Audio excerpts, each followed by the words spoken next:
हरे कृष्णा हरि बोल। कल भगवत दर्शन की बात चल रही थी कि भगवान सामने आने से भी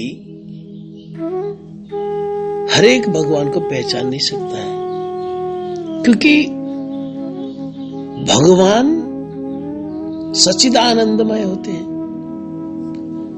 और हम जो देखने वाले हमारे नेत्र दुनियावी होते हैं। तो दुनियावी आंखों से सच्चिदानंद को कैसे देखा जाएगा? आंखें क्यों नहीं देखा जाएगा? अब कई चीजें हैं वो माइक्रोस्कोप से दिखती हैं, ऐसे देखोगे तो कुछ भी नहीं दिखता है, क्योंकि बहुत सूक्ष्म है। अब देखो ना, कहते कि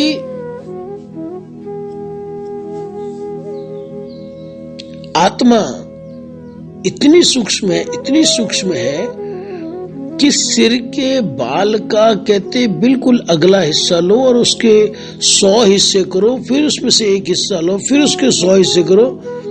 हम कल्पना भी कर सकते कितना छोटा, मतलब बाल के अगले हिस्से का 10,000वां हिस्सा, उतनी छोटी सी होती है, उतनी सूक्ष्म होती है आत्मा।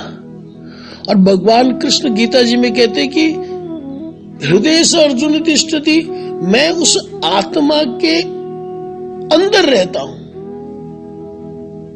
अब वो कितना सूक्ष्म होंगे, तो ऐसे को कैसे देख सकते हम इन दुनियावी आंखों से?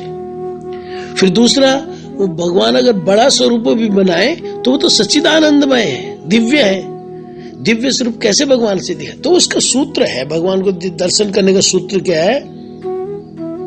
भक्ति एव एनम नयति। भगवान के नजदीक ले जाती है भक्ति। भक्ति एव माने ही, बिल्कुल निश्चित, और किसी साधना के द्वारा आप भगवान के नजदीक नहीं जा सकते। भक्ति एव एनम नयति, भक्ति एव एनम दर्शति। भगवान का अगर दर्शन होता है तो सिर्फ भक्ति के द्वारा। भक्ति स्वतंत्र सकल गुण खाने, इस सारे गुणों की खान जो भगवत भक्ति है, इसके द्वारा भगवान का दर्शन होता है। अन्यथा प्रहलाद भी है और हिरण्यकश्यप भी है, दोनों एक ही जगह पर खड़े हैं, एक ही प्लेटफॉर्म में, एक ही डिस्टेंस पर, एक ही वस्तु को देख रहे हैं। तो हिरण्यकश्यप देख रहा अद्भुत जानवर है, जब खंबे से भगवान प्रकट हुए, नरसिंहदेव प्रकट हुए, कहता अद्भुत जानवर है, ना इंसान है, ना हैवान है, ना आदमी है, ना जानवर, जो भी है इसको मारो। और प्रहलाद देख रहे साक्षात भगवान आगे, एक ही वस्तु को एक ही समय में, एक ही डिस्टेंस से, एक ही प्लेटफॉर्म से देख रहे हैं। एक भगवान देख रहा है, एक अद्भुत जानवर देख रहा है। तो ये भक्ति में नेत्र है प्रहलाद के, वो भक्ति में नेत्र हिरण्यकशिपु पास नहीं है, इसलिए वो नहीं दर्शन कर पा रहा है। तो इसी तरह से इंद्र ने भी, जो हमारा प्रसंग चल रहा है यहां पर, गोद्रुम द्वीप जाएंगे नवद्वीप धाम परिक्रमा करते हुए, तो गोद्रुम द्वीप में ये इंद्र का ही प्रसंग है कि इंद्र ने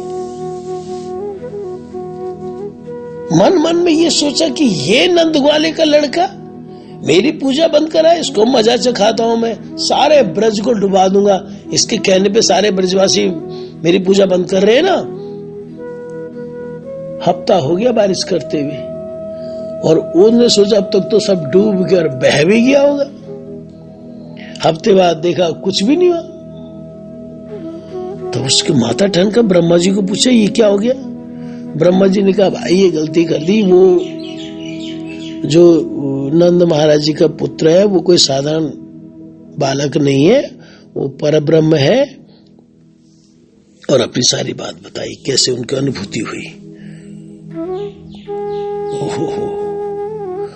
कहते बस तो अब क्षमा मांग तो जाके प्रभु के आगे।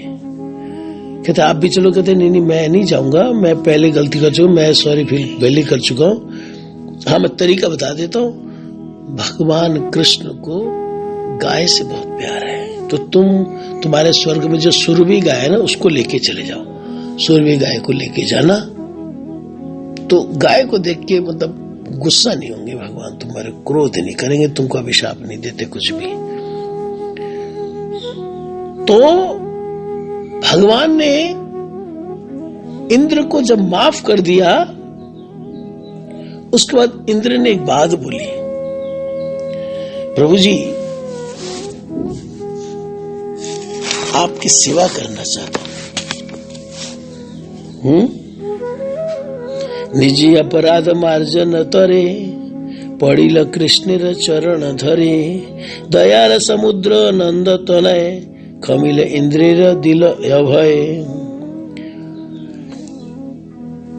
सेवा करना चाहता हूं। क्या सेवा? भगवान ने उसको अद्भुत बात बताई। कहते मैं गौरांग रूप से जब अवतरित होऊंगा ना, तब तुमको सेवा का मौका मिलेगा।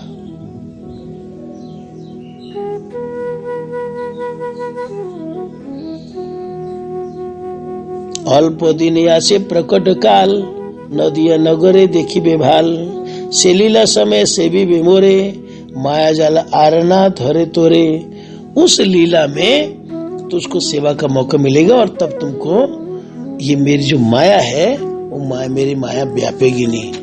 और भगवान ने कृपा करके इंद्र पर प्रसन्न होकर अपना गौरांग स्वरूप भी उनको दिखाया था।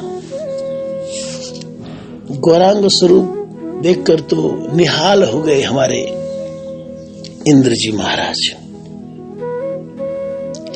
तो ये जो गोद्रुम द्वीप है, गो का मतलब गाय, द्रुम माने वृक्ष है ना। वो जो सुरभि गाय को लेकर एक वृक्ष के नीचे उन्होंने गौरांग स्वरूप को दर्शन किया था ना, तो इसलिए उस द्वीप का नाम ही गोद्रुम द्वीप पड़ गया। आज भी वहां पर छोटा सा ये वहां पर दर्शन है इंद्र और गाय का, वहां पे दर्शन है। इस तरह बड़ी अद्भुत है नवद्वीप धाम परिक्रमा। हरे कृष्ण।